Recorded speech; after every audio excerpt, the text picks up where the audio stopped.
सूरये सच्चित्सुखस्वरूपाय स्वामिने तापहारिणे. పురస్కారాలు గత 24 సంవత్సరాలుగా ఇస్తున్నారు. 24వ సంవత్సరం. ఈ వేదిక పైన ఉన్న పెద్దవాళ్ళందరూ గౌరవనీయులైన బండారు దత్తాత్రేయ గారు, ఆదిత్య పరశ్రీ స్వామిజీ గారు, కనకరాజు గారు, వైడి రామారావు గారు, వీళ్ళందరూ ఎందుకు సన్మానిస్తున్నాం అంటే వాళ్ళు వాళ్ళ రంగాల్లో సమాజానికి సేవ చేశారు కాబట్టి. మనం సాధారణంగా సక్సెస్ఫుల్ పర్సన్ అంటే ఏంటి? బాగా చదువుకోవడం, మంచి హోదా ఉండడం, మంచిగా సంపాదించడం, ఆస్తులు ఉంటే ఈజ్ వెరీ సక్సెస్ఫుల్ పర్సన్. కానీ సక్సెస్కి డెఫినేషన్ ఏంటంటే it is not about accumulation, about contribution. ఎంత సంపాదించాం, ఎంత కూడబెట్టామని కాదు, మన సమాజానికి ఎంత సేవ చేయగలుగుతున్నాం, ఎంత ఇవ్వగలుగుతున్నాం. సమాజం మన చరిత్ర చూస్తే ఏ సమాజంలోనే వ్యక్తి గుర్తుపెట్టుకోవాలంటే, గుర్తు ఉండాలంటే సమాజానికి ఏదైనా ఇచ్చిన వారిని సమాజం గుర్తుపెట్టుకుంటుంది, చరిత్ర పట్టణం లెక్కించబడి ఉంటుంది. సమాజం నుంచి తీసుకున్న వాళ్ళని ఎవరు గుర్తుపెట్టుకోరు, ఇది మనం గుర్తుపెట్టుకోవాలి. ఈరోజు వీళ్ళందరినీ సన్మానం చేస్తున్నామంటే సమాజానికి వాళ్ళు ఏదో కొంత ఇచ్చారు కాబట్టి గౌరవిస్తున్నాం. మనందరం గుర్తుపెట్టుకోవాల్సింది సమాజానికి ఇచ్చిన వాళ్ళని ఎవరైనా గుర్తుపెట్టుకుంటారు కానీ తీసుకున్న వాళ్ళని ఎవరు గుర్తుపెట్టుకోరు, మర్చిపోతారు. స్వామి వివేకానంద ప్రపంచవ్యాప్తంగా అంతమంది ఆరాధిస్తున్నారు, నేటికి కూడా గౌరవిస్తున్నారు, పూజిస్తున్నారు. కారణం ఏమిటి? ఆయన చాలా అందంగా ఉంటాడేనా? ఆయన సింహసదృశ రూపులనా? మహామేధస్సుందనా? అనర్గళంగా అమెరికాలో ఉపన్యాసం ఇచ్చే ప్రఖ్యాతిగాంచారేనా? ఇంగ్లీష్లో ఆయనకి సాటివాడు ఎవరు లేరు. ఈవెన్ పాశ్చాత్యులు కూడా ఆయన ఇంగ్లీష్ ఆశ్చర్యపోయారు, అంత అనర్గళంగా ఇంగ్లీష్ మాట్లాడారేనా? దీనికి ఆయన ఇప్పటికీ గుర్తుపెట్టుకుని గౌరవిస్తున్నాం. స్వామి వివేకానంద ఎందుకు గుర్తుపెట్టుకున్నామంటే ఇప్పటి వరకు, ఇప్పటికీ ఇంకెప్పటికీ కూడా స్వామి వివేకానంద విశ్వనాథ మహాసభల్లో పాల్గొనే రోజు ముందే వరకు ఆయన ఎవరికి తెలియదు. ఫుట్పాత్ మీద ఉన్నారు, తిండి లేక, ఎవరు ఆశ్రయం ఇచ్చిన వాళ్ళు లేక, తెలియక. ఎప్పుడైతే 5 నిమిషాలు ఉపన్యాసం ఇచ్చారో ఆ 5 నిమిషాల ఉపన్యాసంతో ఆయన ప్రపంచ ప్రఖ్యాతిగాంచారు. అమెరికా పేపర్లన్నీ కూడా Swami Vivekananda undoubtedly the greatest figure అని కొనియాడారు. ఆయనకి సరిసాటి లేరని కొనియాడారు. అప్పుడు విశ్వవిఖ్యాతి అయిపోయాడు. ముందు రోజు దాకా తిండికి లేదు, రోడ్డు ఫుట్పాత్ మీద పడున్నారు, ఎవరు ఖాతరు చేయలేదు, హేళన చేశారు, చాలా రకాల రాళ్ళు విసిరి కొట్టారు, పిచ్చోళ్ళగా ఉన్నారని అన్నారు. ఒకే ఒక 5 నిమిషాల ఉపన్యాసంతో అంత ప్రఖ్యాతి గాంచిన వివేకానందకి ఆ రోజు ఆ అమెరికా దేశంలో ఉన్న కోటీశ్వరులందరూ మా ఇంటికి రండి, మా ఇంటికి రండి అని పిలిస్తే ఒక కోటీశ్వరుడి ఇంటికి వెళ్ళినప్పుడు స్వామి వివేకానంద ఆ భోగభాగ్యాలు చూసి అవన్నీ ఆస్వాదించలేదు. అక్కడ కూర్చుని జగన్మాత ఈ అమెరికా దేశస్తులు ఎంత భోగ భాగ్యాలతో, విలాసాలతో ఎంత ఆనందంగా ఉన్నారు, మా దేశ ప్రజలు భారతీయులందరూ కూడా తినడానికి తిండి లేక, కట్టుకోవడానికి గుడ్డ లేక, ఉండడానికి గుడిసె లేక ఎంత కష్టపడుతున్నారు, దారిద్ర్యంలో ఉన్నారు. ఎందుకు ఈ వ్యత్యాసం ఉన్నా? వాళ్ళు చేసిన పుణ్యం ఏంటి, నా భారతీయులు చేసిన పాపం ఏంటని వెక్కి వెక్కి నేల మీద దొరికి ఏడ్చారండి. అందుకోసం మనం వివేకానంద గుర్తుపెట్టుకుంటున్నాం. భారతీయుల కోసం వివేకానంద వెలిపించినందు వల్ల మనం గుర్తుపెట్టుకుంటున్నాం. అంటే భారతదేశం కోసం, భారతీయుల కోసం ఆయన తప్పించారు కాబట్టి నేటికి ఆయన్ని ఆరాధిస్తున్నాం. ఒక సన్యాసిగా కాకుండా కూడా భారతీయ ప్రజల కోసం ఆయన ఏదైనా చేయాలి, దీన దరిద్రుని, దుఃఖితుల్ని ఆదుకోవాలని పరితపించిన వివేకానంద నేటికే గుర్తున్నారంటే కారణం అది. వివేకానంద మనందరం గుర్తుపెట్టుకోవాల్సింది ఏంటంటే ఆయన వేద శాస్త్రాలన్నీ బాగా పండితులు. ఒక రామకృష్ణ పరమహంస శిష్యుడు గిరీష్ చంద్ర ఘోష్ అని, ఆయన అప్పట్లోనే బెంగాల్లో చాలా పేరు ప్రఖ్యాతి ఉన్నట్టు వ్యక్తి గిరీష్ చంద్ర ఘోష్ అని. ఆయన వివేకానంద కోసం చెప్తూ ఉంటారు, మీ యొక్క వేదాంతాలు శాస్త్రాలు వల్ల ప్రయోజనం ఏంటయ్యా? ఒక వితంతో కన్నీరు తుడుస్తుందా మీ శాస్త్రాలు చదవడం వల్ల?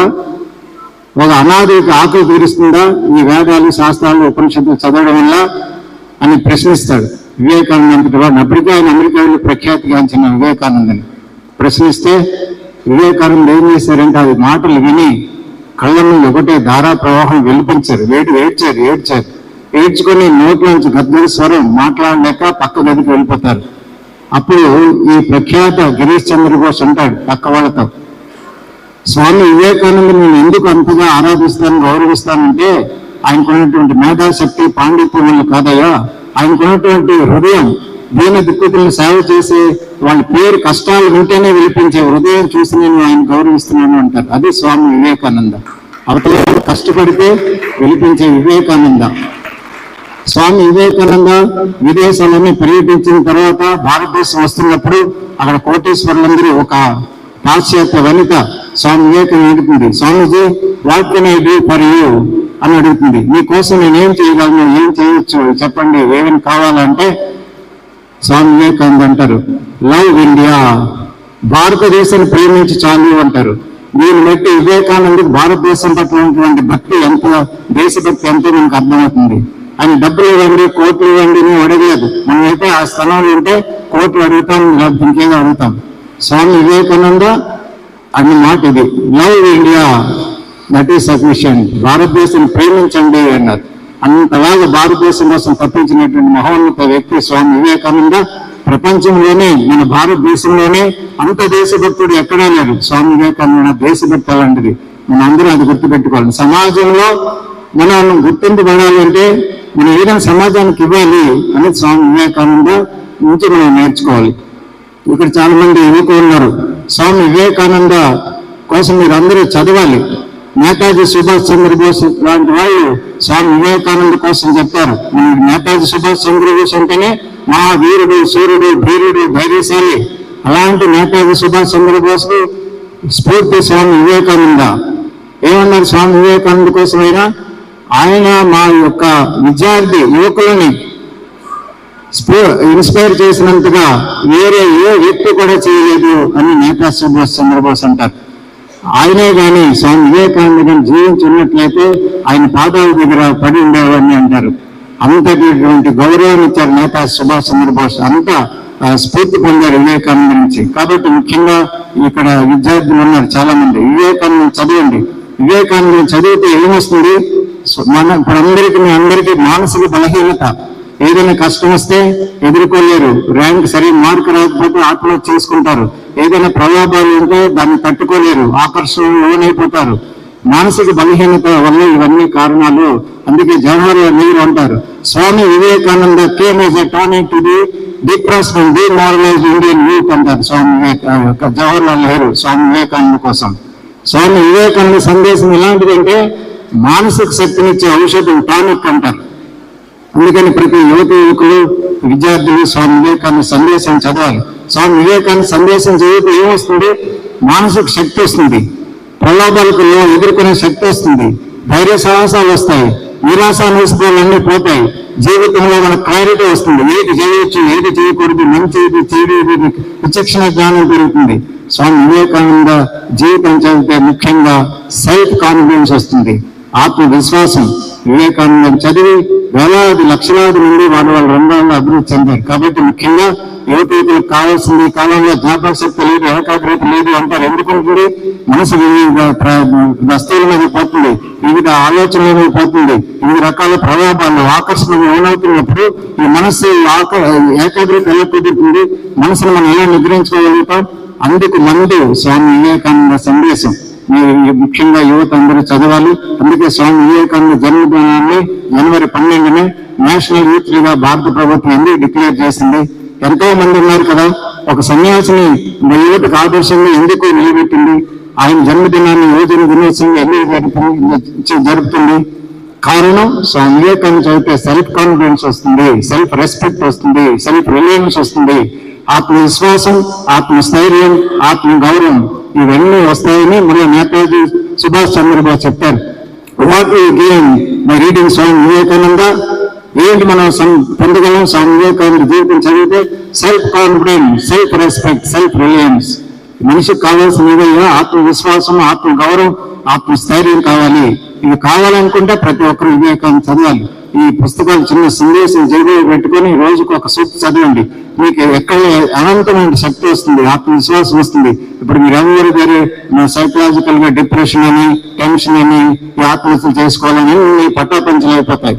ఇది చెప్పడానికి సమయం కాదు కాబట్టి ఎన్నో సందేశం చదివి ఎంతమంది ఎలా ఎక్సెల్ అయ్యారో, వాళ్ళ యొక్క జీవితం ఎలా ఉన్నతంగా నిలిచాయో చెప్పడానికి టైం లేదు. మీరు చదివితే అర్థమవుతుంది.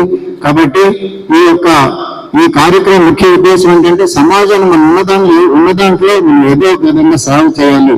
ఆ విధంగా ఆ కార్యక్రమంలో భాగంగా ఈరోజు సమాజానికి సేవలు అందిస్తున్న వాళ్ళందరికీ వాళ్ళ యొక్క సేవలను గుర్తించి గౌరవించడానికి ఈ కార్యక్రమం రామకృష్ణ సేవా సమితి అనపర్తి వారు నిర్వహిస్తున్నారు. వాళ్ళందరికీ ధన్యవాదాలు.